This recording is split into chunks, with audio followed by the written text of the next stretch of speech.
Welcome to Energy Stew. This is Peter Roth, your host, and I'd like to ask you, do you often hear voices of very famous people who have passed on and need to talk to you?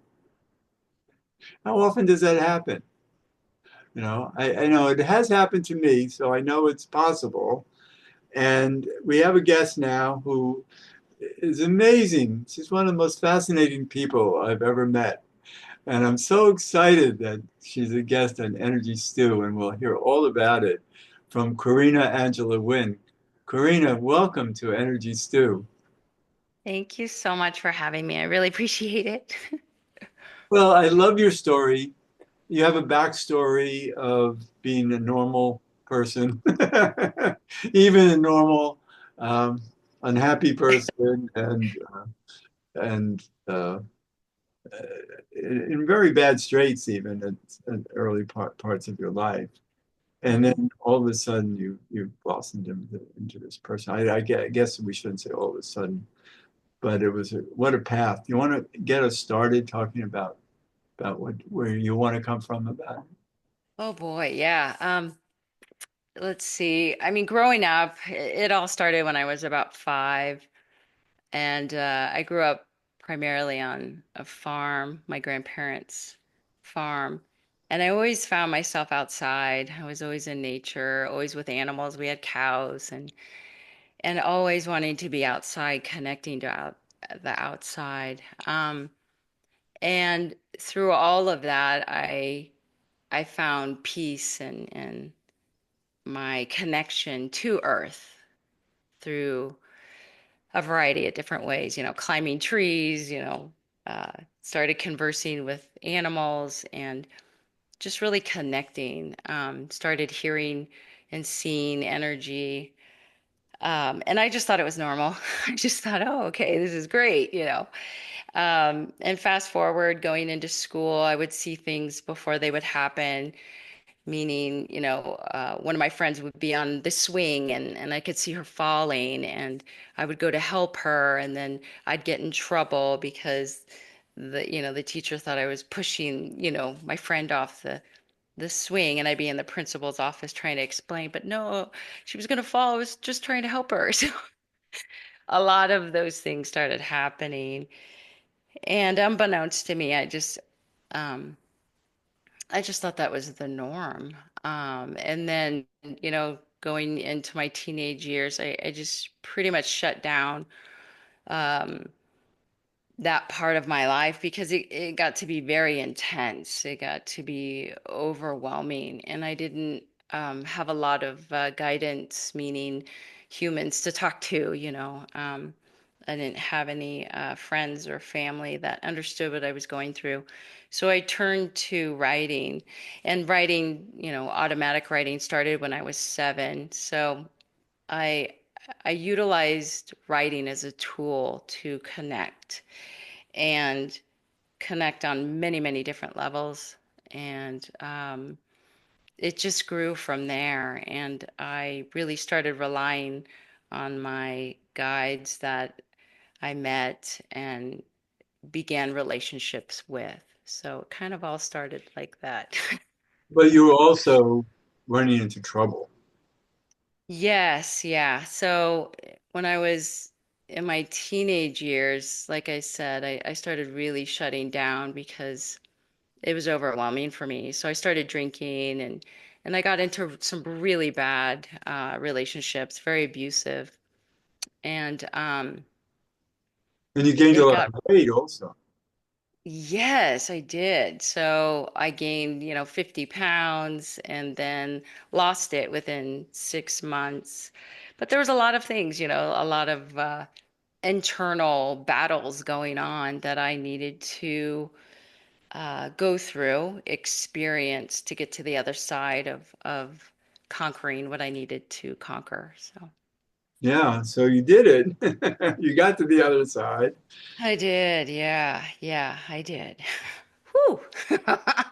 It was a journey. So, yeah, it was But this yeah, very interesting. connection that you have now, as you had, I mean, you were receiving information, you were writing, you were hearing, um, seeing, and somehow that those strengths are what you learn to work with now and Hmm. use to help so many people. Hmm. Yeah. I think, well, in the younger years, it was just me focusing in on clearing, doing a lot of shadow work, just doing a lot of internal self-discovery work and being committed to the work and to a spiritual practice. So when I got out of the hardships and all of that, I really turned to meditation and connected with my first mentor, Betty Bethards, and she taught me a lot. But it was the commitment to myself of overcoming all these obstacles. And in doing so, it opened up a huge gateway of information that started coming in very clearly.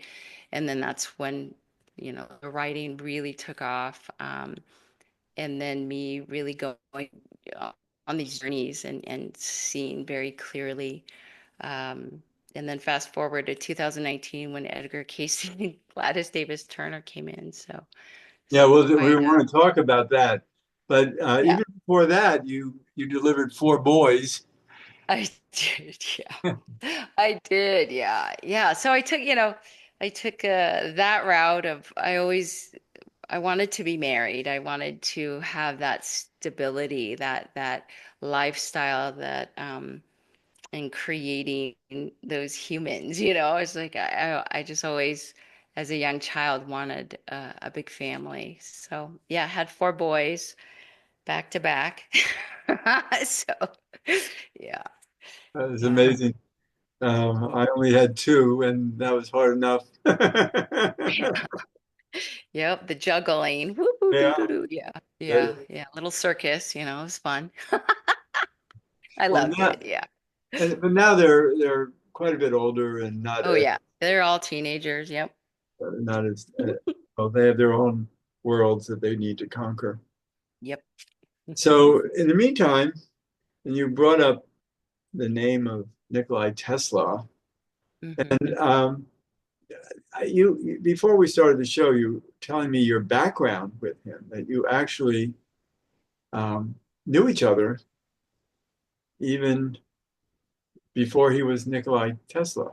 Hmm. Well, Yeah. let's please tell us about um, the story of why you and Tesla are working. Yeah. Yeah. Well, he came in 2020, a year after Edgar and Gladys, and I began to write for him. So just receiving very clear information from him. And I always felt a very heart to heart soul connection, and I didn't quite understand why. I knew it was just a very deep rooted caring for this person. And I went into a past life regression with Alba Weinman, and it came out that we had been brother and sister in a past life. So, A and previous we were life to him being Tesla. yeah, yes, yeah. And he was still Tesla, but way back. And we were inseparable. And anyway, he died, and I was devastated, and I vowed to him as my brother to carry on his legacy and to, uh, yeah, protect his work. So, yeah, it's really interesting. So, So yeah, so here we have two of the most fascinating people in history, Edgar Cayce and Nikola Tesla. mhm, And why would you think that Edgar Cayce wanted to work through you? mhm. Yeah, that's a great question. I love that question. Um, I was ready and open, and I think throughout all of the work that I had done on myself and really opening up and all the self-discovery and expansion within myself, I was ready when he appeared. And also, I didn't have any story of him. I never read anything about him. I didn't even know actually who he was.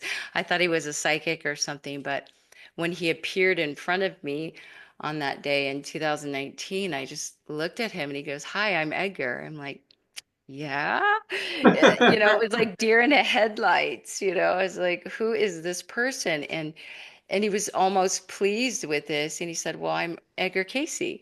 And I'm like, yeah. And so I didn't have any preconceived notions of who this gentleman was. I didn't have any backstory. So that right there was a huge opening because there was no filters. So I could receive as a pure, um, the pure information that I was to receive. And I wouldn't question it. I didn't have a lot of filters to go through because the filters weren't there. So I think that was a big piece of it, but also I started and writing with them. Why? And he goes, "Well, I was with you when you were 5," and he took me back to a time where I was in the barn with the cows, and he goes, "Well, I was there with you." So I really started understanding that when these guides, let's say, or people that have walked the earth in previous, years or time, they've been with you for a very long time. It's just you opening up to You didn't know them. it, right? Yeah, and it's such a beautiful unveiling of information and relationship, so throughout this whole time, writing these books for them, I've developed a beautiful relationship with them. So Now you say them, so there's Edgar and Gladys. Gladys. Yeah. And Yeah. tell us about Gladys. Who is she? So I had no idea who Gladys was. And when she came in, so this is my own experience of what, how she came through. But she came in as energy, this just beautiful angelic energy. And I asked Edgar, I said, "Edgar, who is this person?" "Oh, that's Gladys. Say hello." And I'm like, "Hi." "Hi, Gladys." But I still didn't know who she was or any of this. And so afterwards, when I was doing some research, I looked up Edgar and Gladys. And of course, I spelled it wrong because I'm a horrible speller. But I found this article and I was reading about Edgar, little blips of information. And then in the third paragraph, all the information came through who Gladys was. And I was like, oh. So Gladys very early on worked with Edgar in her teenage years. And then as she grew older, began to take notes. And when he was in session, when he was, trans channeling um, for clients and helping other people, she was taking all of the notes and then she would type them up and so on and so forth. But then her and Edgar created ARE in Virginia Beach, and she wanted to establish and continue his legacy when he died in 1945. And So there's how this old was she about the time when he died? 60, I think it's 67. He was young. So she lived a while longer. Yes, yeah, yeah. So she can continued. She was just such an enormous help to him, but also just to, carry on his amazing legacy and their legacy. And till this day, it's still up and running and they're doing amazing work. So, The ARE also had a place in New York City for a while. mm-hmm. Many years, actually. I even taught some classes there. Oh, okay. I didn't know that. Awesome. Yeah, I haven't been there. I haven't been to the one in Virginia. So, yeah. Yeah, well, I've heard a lot about it. Hmm. So, so here we have you facilitating, like you've become an emissary of these two great teachers and scientists. Although Edgar Cayce, well, we don't even know that Tesla had his own mind. He certainly, sometimes genius is just a community of experts in the universe who work with you. Because after all, where does genius come from? It has to, it's.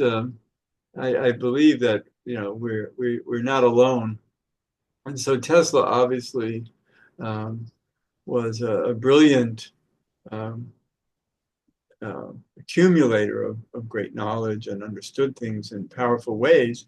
But genius, even many musicians and authors even say, well, I don't think I did it. I think it came through me. Mm-hmm. Yeah. Yeah. And so but you have to also be the right person for it to come through. Yeah. You have to be able to hold it and know it and explain it. Mm-hmm. And Tesla was certainly a powerful force, Mm-hmm. even though it didn't help him at the end. But he's probably, he's world famous because of Tesla automobiles. Mm-hmm. Mm-hmm. And so it's fascinating that you and he go way back, and that he needs you to carry on his work, and yet you're not a scientist.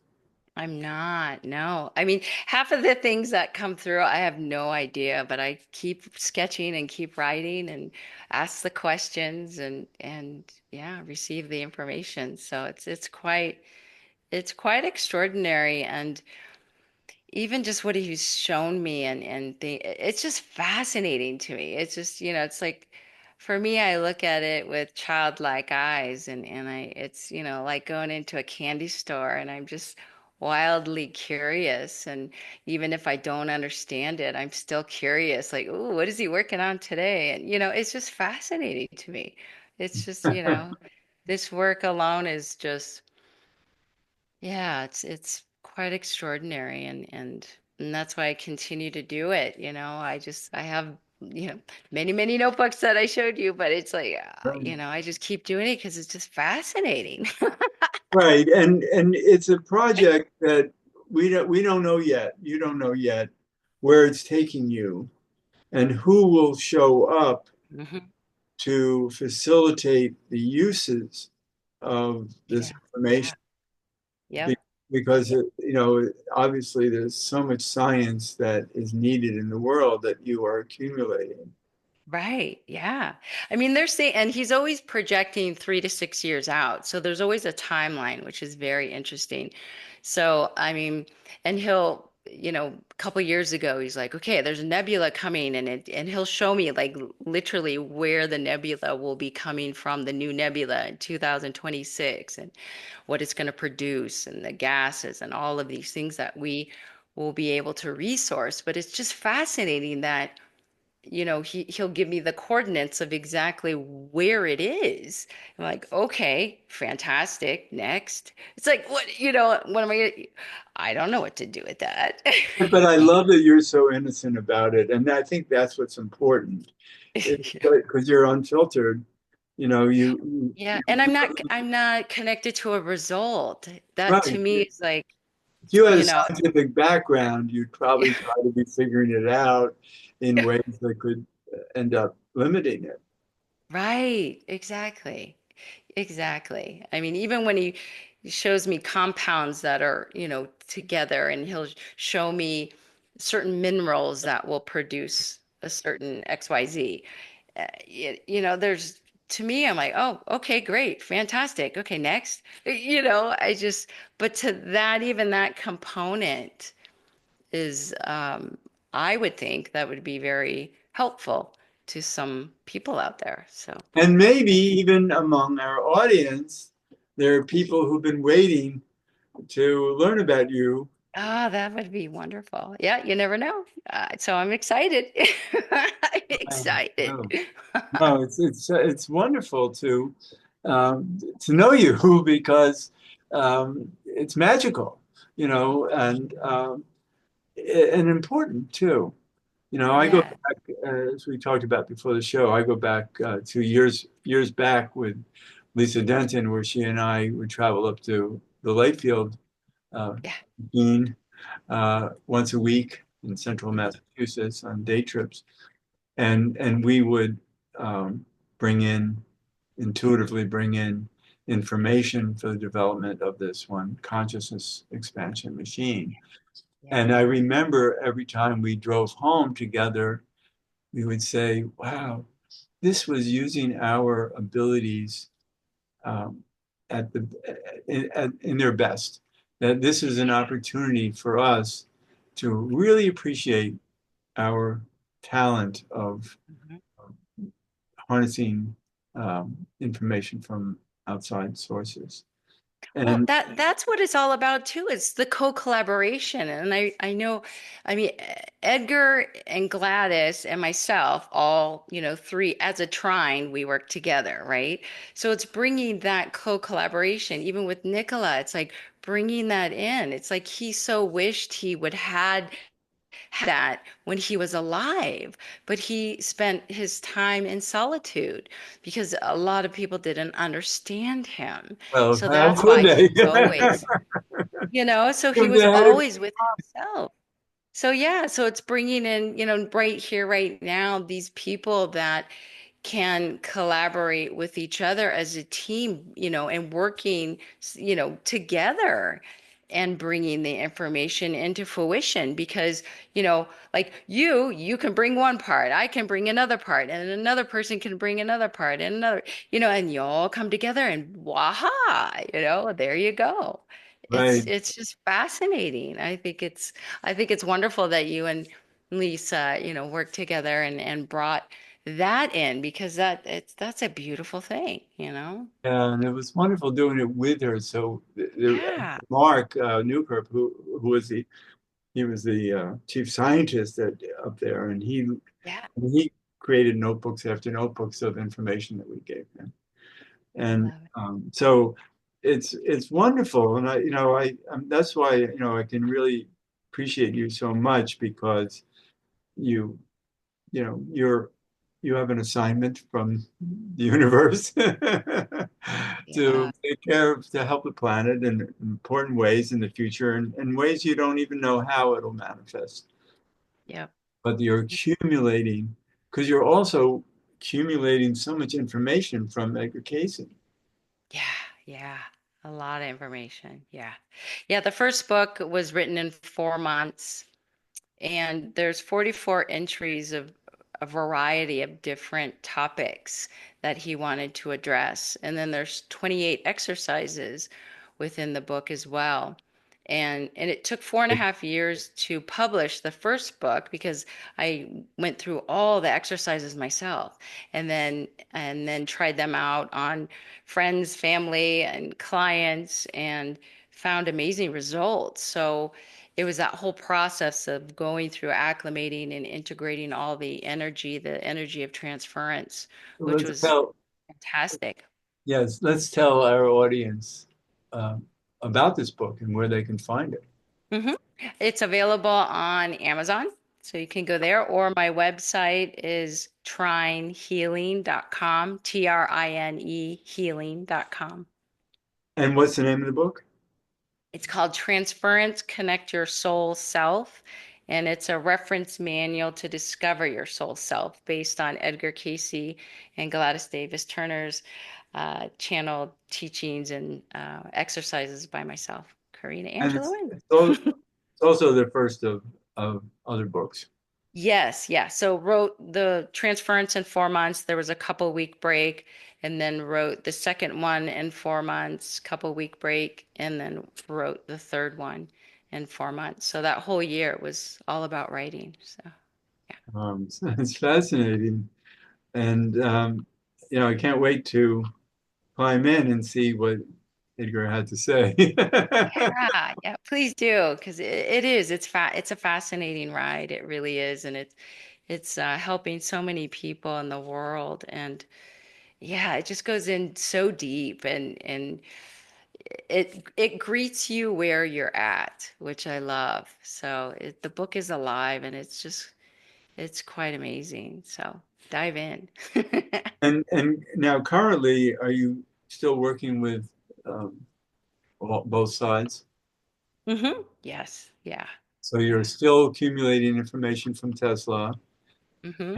And now you're not writing new books. So what is happening with Edgar So Cayce? the second book was done, because everything's all handwritten, all channel written. So I'm compiling everything and putting it into the computer, which is, that's oh so fun. And I've tried to hire people to do it for me, and no, because they can't read my writing. So Oh, and what it's do the you do? energy. So it's very fascinating, this work. So yeah, so little by little, I'm putting it into the computer so I can get the second one published and the third one published, and go, go, go. So I love this. And, yeah. And then people find me through my website. And if they need help with healing or learning this work or coaching or consulting. So, yeah. good. I'm so glad that you said that. Yeah. Because, it's so, I'm so fascinated because, obviously this is the kind of work that I appreciate because I receive intuitive information all the time. Yeah. I don't question where it comes from. Maybe if I did, I would be impressed, but maybe they don't want me to know because that might kind of alter the innocence that I receive it. And Hmm. um, Yeah. um, Yeah, sometimes you're not supposed to know the names of who you're hearing from. I did that for years. I mean, I didn't even know to ask a name. I just knew it from the energy, and that I would connect with energy, and that's all I needed to know. And then later on in my teenage years, going to workshops and people talking like, well, who are you talking to? Who is that, Brad? I'm like, I don't know. And then I would start asking, and then I kind of would get tripped up on the names, and then I kind of let it go. So sometimes you don't need to know. exactly. That's the beauty of And it. I also had that in my early days that I would try to Yeah. find out names. And then it just, Hmm. it was like, no, it's not about the names, it's about the quality of the information. And that's all that's Yeah. Yeah. It's about the information and the energy. Yep. exactly. Yeah. So Yeah. so happy to talk with you. We're at the end of the show. I'm excited to do more with you. Yes, absolutely. Thank you so much. This has been such an honor, and I'm so excited for the next chapter Yeah, because great. this is going to be juicy and fun. You said it. So thank you so much, Corina. Thank you. Thank you so much. Thank you. And this is Peter Roth, your host of Energy Stew at prn.live. I can be reached at peter at heartriver, HEART river.org. I'd love to hear from you, and thanks so much for listening.